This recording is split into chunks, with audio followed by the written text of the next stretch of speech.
This is Gilbert Gottfried, and I'm here with my co-host Frank Santopadre, and this is Gilbert and Frank's Amazing Colossal Obsession. I win the bet, Frank.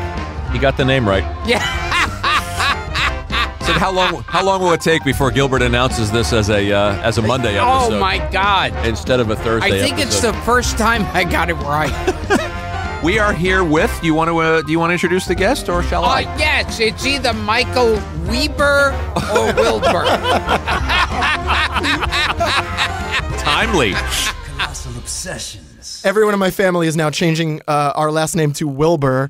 It's Michael Weber. Yes, hi. Thank you. And your first name is Miquel? Yes. God.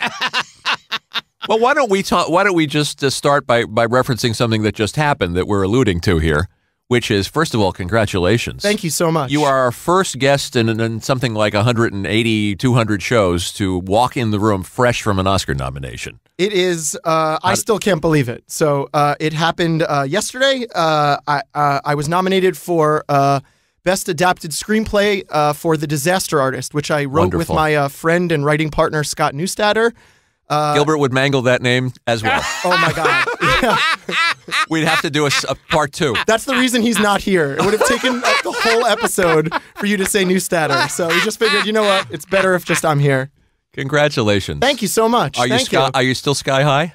It hasn't fully sunk in yet. Even though your name was mangled by Tiffany Haddish. That made it a memorable moment. Right. So, and you know what? I saw Girls Trip, and she's hilarious. She's a funny lady. She can call me anything she wants. That's great. It's great. So it's an honor. And as I was also pointing out to Gilbert, and this shocks him to his core, you are a fan of this very podcast. I love it. I've never missed an episode. I've listened to every single one of them. I think I might also be your youngest guest. You might be. Like, Sean Connery is our youngest guest. I set a Google alert this week for Kirk Douglas and Olivia de Havilland, praying nothing happens to them. While you have me on instead of them, exactly. The clock is ticking. Right. What are you guys doing? You could have waited a little. That's it. Well, you're 40, right? So I turned 40 this month as well. You turned 40. It's been a special month. Yeah, man, you would be maybe our youngest guest. We had the Problem Child from the Problem Child franchise. Oh, that's right. That's close. Michael Oliver. Paul Scheer is a year older than me. Paul Scheer's older. He's in The Disaster Artist as well. Apatow, he's a funny guy. Yeah, we loved having him here. Apatow's older than you. Oh, definitely. I'm trying to think. Yeah. Boy, it's Josh Groban? Oh. Ooh, that's close. That's okay. close. Well, I'm on the short list of people you've had on who know what a podcast is. Yes. So the host doesn't know what a podcast is. So, so that's how we didn't find Michael. He found us. He wrote to me and said he was a fan of the show, and I knew 500 Days of Summer, a wonderful movie that he wrote with Scott, and I said, my God, you got to come on. Usually when someone gets nominated for an award, we know they're not going to want to do this podcast. There was a moment. There was a touch and go moment yesterday where I thought, nah, he's out. Yeah. He's too good for this. I'm only the screenwriter, so I'm here. If it was an actor or a director, forget about it. Best adapted screenplay, and Yes. I'll talk about Disaster Artist for a couple of minutes, which Gilbert hasn't seen, but he's going to see. You're going to run right home and see it, right, Gil? Yes. How many times did you have to watch The Room to watch for our listeners that know? So for anyone who doesn't know, The Room is now considered one of the worst movies of all time. It's often called the Citizen Kane of bad movies. It's no Back by Midnight, Gilbert, but it's. But the reason it is incomprehensible when you watch it. It defies understanding. 5 or 10 minutes in, you think it might be a porno. 10 minutes after that, you think it's a home movie. 20 minutes after that, you think you might be watching a snuff film. It's just, it's so out there. It's really up your alley. These two friends who desperately wanted to break into Hollywood and couldn't really, get a toehold, decided, you know what, we're going to make our own movie. And they made The Room. And the thing about The Room is if you watch it, it looks like it was made in one afternoon for $50. And it allegedly cost $6 million. It's incredible. And you don't know where the money went when you watch it. No. Which you guys play with in the film. You play with we have some fun with with that idea. And what the crazy thing is, the movie then became a cult hit, slowly but surely. It initially came out in 2002, 2003, and it took a few years, but AFI students and USC students in LA were going to see it kind of as a gag and bringing their friends, and their friends brought their friends, and sort of almost the internet had not reached a point yet where everyone was streaming things and watching them on YouTube. So it really was, in some ways, the last word of mouth cult hit. And suddenly people in Hollywood were going to see it and having these sort of private screenings at home. And the crazy thing is, all these years later, the movie has now turned a profit. It has been screened on every continent. There was a screening incredible. in Moscow a couple years ago. It's become a real hit, and people love this movie. They go, and there's all these rituals, kind of like Rocky Horror Picture Show, where people interact with the movie as it's going. For my writing partner Scott and I, we were very mindful of, we wanted to write a movie about these two guys, these two dreamers who just couldn't break into the business. Tommy and Greg. Tommy Wiseau and Greg Sestero. Right. And years later, Greg wrote a book with Tom Bissell called The Disaster Artist, and we adapted that book. And for us, we wanted to mostly focus on the aspect of two friends, two dreamers who believed in each other when no one else believed in them. And the nice thing about our movie is you don't need to have seen The Room to watch it.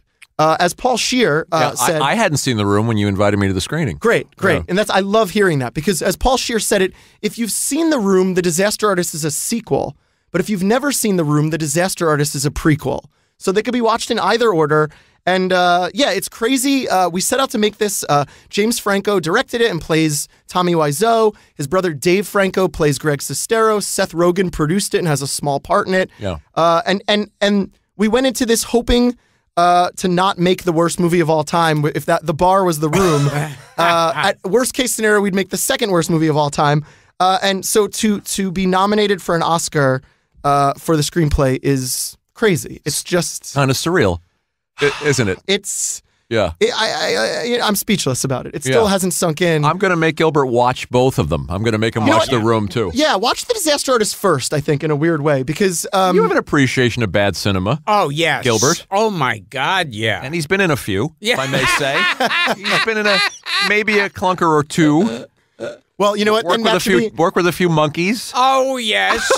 do you have one that you consider the worst of the worst? The ones that I've been in? Yeah, like which one is the truly the bottom of I'd the like to barrel? know that, too. Well, see, with me, there's just too much to choose from.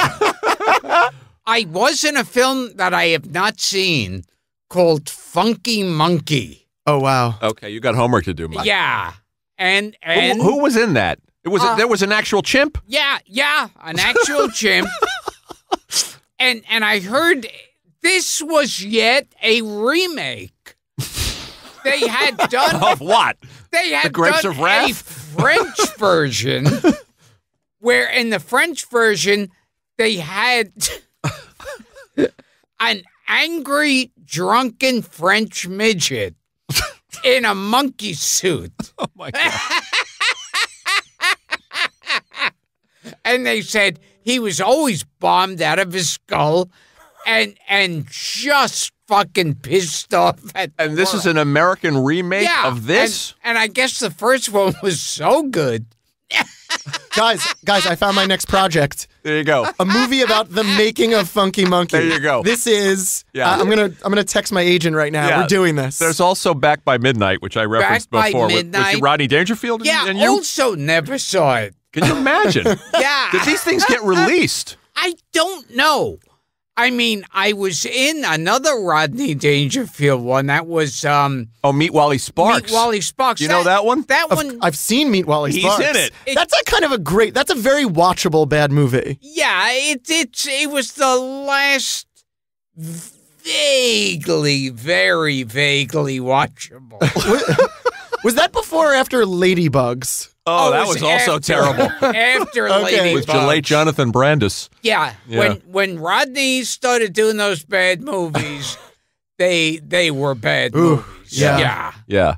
You got to. We did your canon. We recently yes. on the show. Actually, we never got through it. We have to do a third episode. We printed out Gilbert's IMDb page and did the mini. We did a mini episode. We just went through them. There should be a new segment where you bring in the residual checks every quarter for the worst ones, and be like, and Frank guesses almost like you have the check for Meet Wally Sparks, and Frank guesses how much the residual check is. I like to do that. I have a residual check. I once got hired to do a voice for the movie Mom and Dad Save the World. Oh, my roommate at Syracuse owned that on DVD and used to watch it around the clock. That's distressing. He's going to hear this and freak out because I used to make fun of him for owning that DVD, and I say to him, "You are the only human being who owns this on DVD." That is distressing. It's as bad a movie as you could get. And to further insult injury, they didn't use my voice in it. I'm not good enough for I was not. Oh, the films I was not good enough for. That's a whole other show. They That's a whole cut episode. me out of Double Dragon. That was a movie starring Alyssa Milano. Okay. I thought that was like a Van Damme movie. Yeah, I thought so it too. was based on the video game. With Alyssa Milano. And I was. Were you her love interest? I was cut out of oh God, Blank Man. Oh, the Damon Wayans picture. Yes, not Blank Man. Good enough for Blank Man. You know that one? Of course. But You're a buff. I got a check, a residual check for Mom and Dad Save the World for a penny. Oh my! That was my roommate. Yeah. So we've now put it together where there you that go. one. It's come full circle. The one DVD sale was from. So Yes. I'll let him know. So Gilbert, you have to watch Michael's movie. You have to watch The Disaster Artist and The Room, and then report back. Yes. And then we'll talk about it. You also you could just throw this away or say maybe one thing about it because I think it's kind of fun. And when we met, you told me that you were Robert De Niro's assistant. I did. That was my first job after college. I was I went to Syracuse. Gilbert was intrigued by this. I went to Syracuse, and I couldn't afford to go away for spring break. So this was the 90s. I opened the phone book and cold called production companies in New York. And the person who answered the phone at Tribeca Productions was Scott Neustadter, my now writing partner. There you go. So we met as friends working for De Niro. And when I graduated, I went back and I was one of De Niro's full-time assistants. That was my first job at 22. Kismet. It was crazy. My job evolved over time because, to Bob's credit, that first year or so, I wasn't getting any writing done because, to be a personal assistant for someone of that stature is really almost a 7-day-a-week job. And I met with Bob after about a year of doing it and said, look, I got into this business to write and I don't have any time to write. And he created a position for me where I was no longer one of the sort of assistants in his office doing the day-to-day stuff, but instead archiving his props and wardrobe from all his movies. And Bob keeps first of all, he keeps all the drafts of all the scripts. He keeps his correspondence from the movies. He keeps the notes. He keeps props and wardrobe. Before it was in his contract, my understanding was he used to just take the stuff. And we had That's a Gilbert move. Yeah. Exactly. That's a hardcore Gilbert move. I've seen the documentary, so I know. Yeah. You guys are kindred spirits. Does he store soap under the bed as well? I don't. There was never anything from any hotel room, so none of that. All right.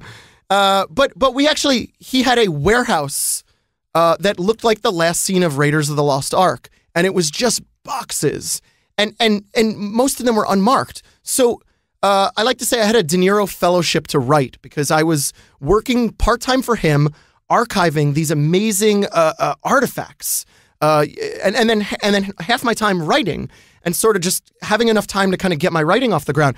But working for him was incredible. You would dig through these boxes, and it was his hack license from Taxi Driver and the shooting script, and you turn to the page and see where he wrote in the margin, "You talking to me, You talking to me? Wow. You're holding that About script, that. and it's insane. I will say, for every piece of treasure like that, there was, his socks from Rocky and Bullwinkle.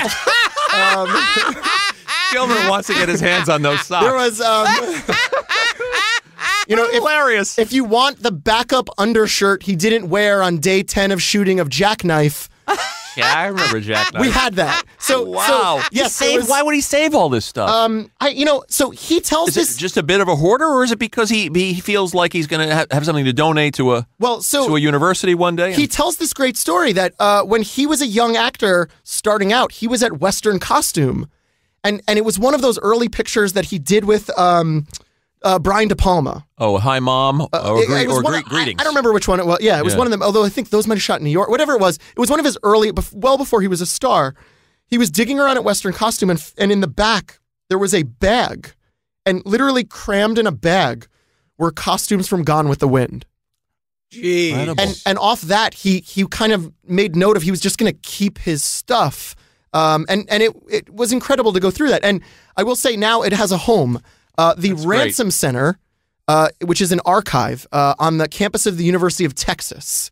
And it's an incredible facility. And that really was my main project working for Bob, was finding a home for all these artifacts. And you can go there and see all this stuff. And it's really incredible. And they put a lot of it on display. And people, to Bob's credit, he had the foresight that not just actors, but if you are a screenwriter, you can go there and read the scripts. If you want to be a director, you can go and read all of his notes and everything from directing Bronx Tale and directing The Good Shepherd. And sort of no matter what you're interested in pursuing a career in filmmaking, you can go to this archive and learn from it. So anyway, that was my job working for him. It's fascinating that he did have the foresight to do that. Yeah, so all that stuff's in Texas. And before I forget, since you named Greetings, Yeah.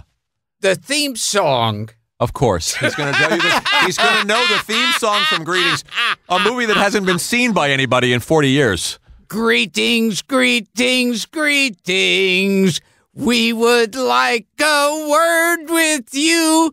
Greetings, greetings, greetings. Spend a day or two with Uncle. Spend a day or two with Uncle. Spend a day or two with Uncle Sam. Fantastic. Can you confirm that this was the theme song from Greetings? I feel like we need to lift that clip and send it to the University of Texas. Done. Let's match it up. That should be in the archive Done. right now. Done. Does he have the collar like from True Confessions? Does he have everything that he? I'm just pulling movies out of the air. Oh, does he have that sliding gun? The thing from on Taxi the arm? Driver, the He apparatus. had the fake Milk Me thing from Meet the Parents of the breastfeed. Everything. Incredible. So it was really amazing to go through.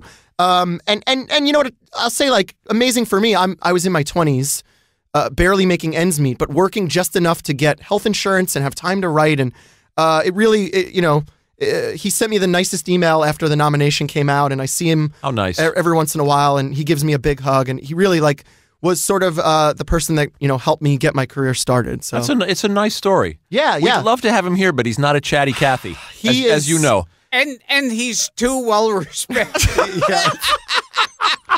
Far too well respected. I'll tell you guys one quick story that Sure. you'll appreciate, and if not, you can lift out. But it really was a surreal experience working for him, because my first day on the job, my actual first day as his assistant was his birthday. And I had been an intern, but the inner sanctum of his office was something interns were not allowed anywhere near there. And my first day, the lead assistant, who had been there many years, said, just sit here and watch me answer phones, and in a few hours, I'll let you take a call. So I sat there for half a day and just watched, these three women roll calls all day. And it was maybe early, a little bit after lunch, when she said, all right, you can take the next call. I take the next call and I answer it, and it's Harvey Keitel. Wow. Hold on. And Keitel, so here's the thing. The office at the time was a bunch of women and me. And Harvey said, are you the new boy? and I didn't know this yet, but I guess most people, like the young guy in the office who did computers and cars and tech things for Bob was usually considered the boy. And I said, yeah, I'm the new boy. And he said, okay, well, there's a large box in Bob's inner office, and it's for his birthday. It's his birthday present, and I can't be there when he opens it. So I'd like you to videotape him opening the box and send it to me, because I'd want to see the look on his face. And I said, okay, Harvey, sure. He hung up, and Bob came into the office a couple hours later. And by the way, I'd gotten the job. I'd never met him, so there was no interview with him to have the job. Bob comes in for the first time. I meet him, and I'm nervous to meet him. And I said, Harvey called, and do you see that large box over there? That's your birthday present. I have to say, this box was 3 feet high, 1.5 feet wide. It was a huge box. And Bob said, okay, here's the camera's over there. Go get it. And I said, okay, so you want me to film this? He said, yeah. So I go get the camera, and we're in his office with this box, and he said, where do you want me to stand?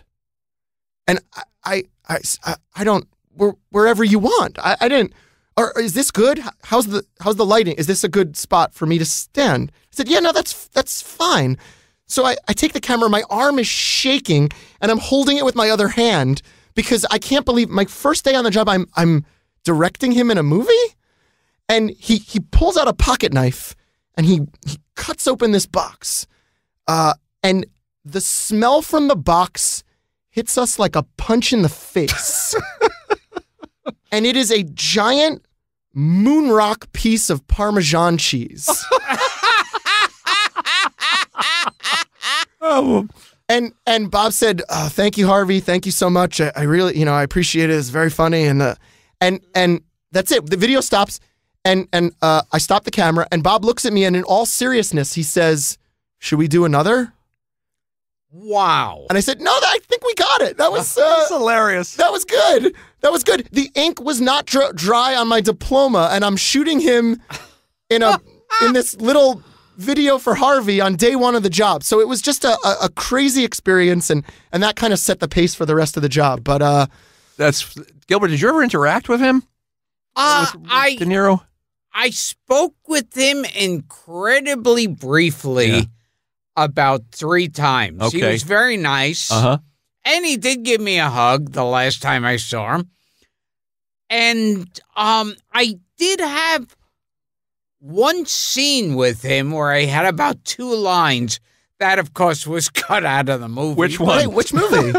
in The Comedian. The Jeff Ross thing. Yeah, if you never saw it, you could join the rest of the earth.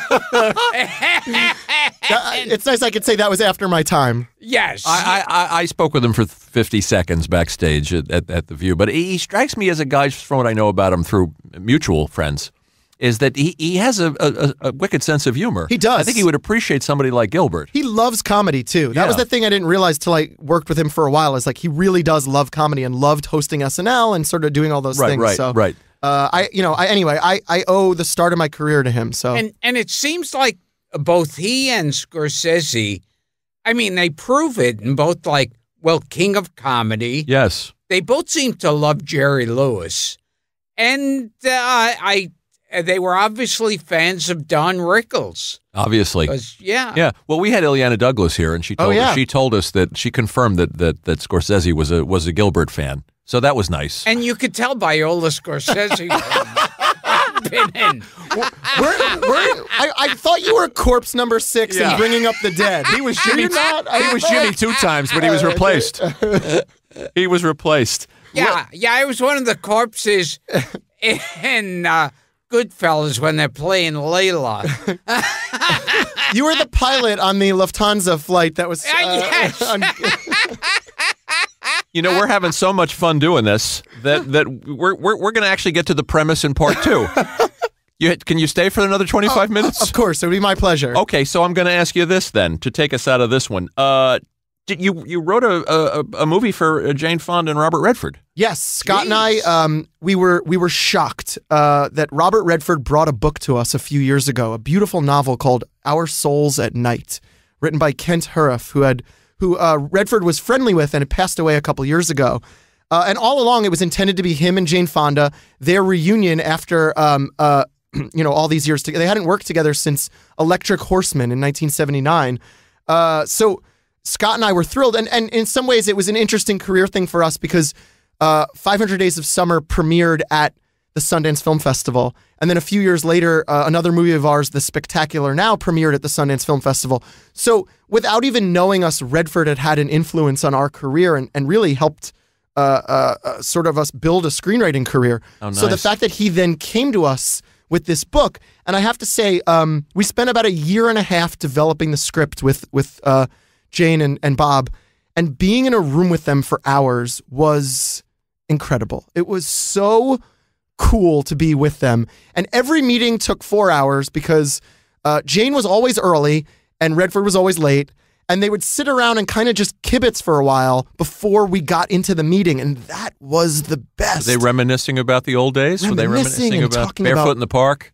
Talking about old friends and this and that. And we ended up shooting the movie in Colorado. But at one point they were talking about old towns in Utah and Colorado. And Jane Fonda talked about visiting her dad on set of some films when she was growing. I mean, just like crazy stuff to sit there and you pinch yourself realizing she's talking about Henry Fonda. Like it's and John Ford. It's insane. I'll tell you one funny quick story. Jane is a true cinephile. She sees everything. I heard that every about movie, American films, foreign films. She knows the name of every director. She is a film buff. She's amazing. And Redford is a film fan too, but it's just not more like the rest of us. I mean, Jane must watch 2 movies a day. It's incredible. So we had a meeting, and it was around the time of award season a few years ago, and Jane was talking about this movie and that movie that came out and all these movies up for Oscar consideration, and Redford was a little behind in watching the screeners and catching up, and she was kind of giving Redford a little bit of a hard time that, like, you haven't watched this yet, you haven't watched this yet, and Redford was taking it well, but then Jane got to The Revenant, and you remember the Leonardo DiCaprio film that he won Best Actor for. Yeah. And Jane goes, Bob, you have to see The Revenant. And have you seen it yet? And he said, no, I haven't had time for it yet. And Bob. And she kind of playfully hits him a little bit. And just make time for it. You have to see it. You have to see The Revenant. And Bob finally goes, Jane, I saw The Revenant. I made The Revenant. It was called Jeremiah Johnson. Great. And he's right. So right. And I just, Scott and I were like, they're paying us to write this movie. We would do this for free. This is incredible. Man. So that movie's out on Netflix now and is a really sweet love story. Our Souls at Night. Yeah, directed by Ritesh Batra, who's a really interesting international filmmaker who made this movie called The Lunchbox some years ago that won some awards at Cannes. And anyway, we're super proud of it. And to work with them was a dream come true. So. That's good stuff. And I love 500 Days of Summer. Oh, thank you. I showed my wife recently, and there's just so much to like about it. And I'll make Gilbert watch that one too.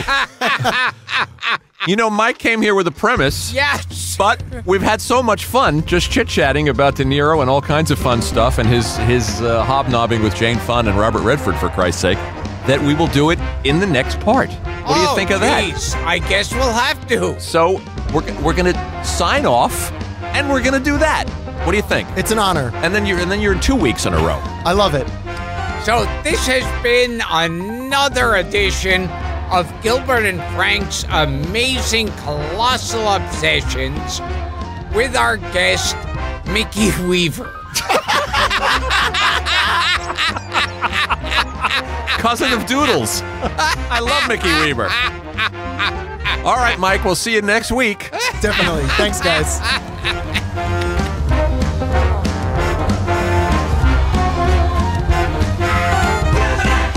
Colossal Obsessions.